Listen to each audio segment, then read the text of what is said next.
Hello good evening everyone. आज म एउटा अहिले न्युज सेयर गर्न गइरहेको छु होइन।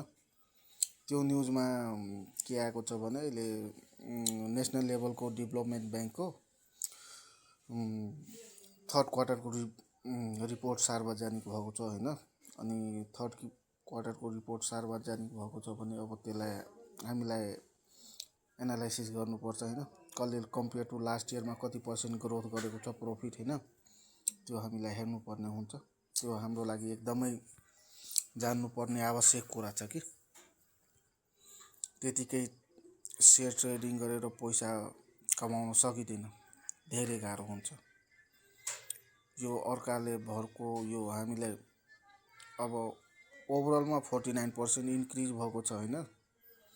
49% is very good, not bad in 1 year. ल यो न्युजै भइहाल्यो होइन, न्युज भइसक्यो। अब ल हामी डाइरेक्ट टेबलमा सबैभन्दा बढी ग्रोथ लुम्बिनी विकास ब्याङ्कले गरेको छ 1028.26%ले गरेको छ। अब यो नेट प्रफिटै हेरेर पनि मात्र हुँदैन, यसको ब्यालेन्स सिटमा जानुपर्छ। यसको अपरेटिङबाट प्रफिट आएको छ कि कुनै एसेट सेल गरेको छ कि के गरेको छ त्यो हेर्नुपर्छ। हामीलाई अर्को भिडियोमा पनि हेर्छु, तर यहाँ हेर्नु होइन।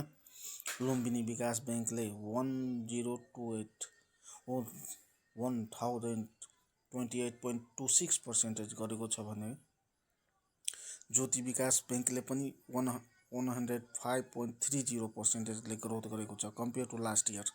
यो थर्ड क्वार्टरको म भन्दैछु। अनि त्यस्तै गरी साइनेस ब्याङ्कले 53.38, गरिमा विकास ब्याङ्कले 42.91%, मुक्तिनाथले 30.04%, कामना सेवाले 19.37%, सङ्ग्रिला डेभलपमेन्ट ब्याङ्कले 11.59%, सबैभन्दा कम महालक्ष्मी ब्याङ्कले गरेको छ 5.3606%। अब हामीलाई हेर्नुपर्ने हुन्छ होइन। अब यसको भोलि के हुन्छ होइन, यसको असर लुम्बिनी विकास ब्याङ्कले त राम्रै ग्रोथ गरेको छ।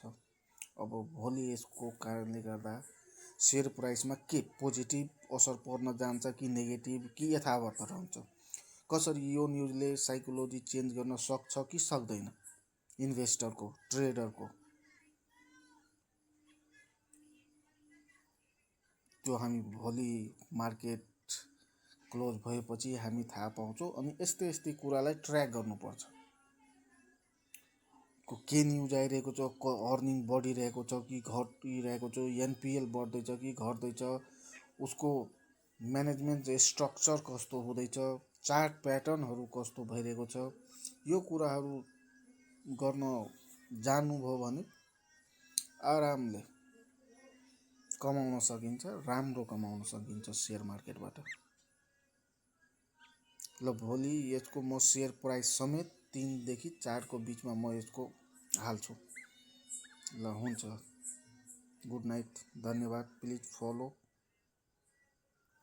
एन्ड लाइक र कमेन्ट गर्नुहोला तपाईँको जिज्ञासाहरू पनि।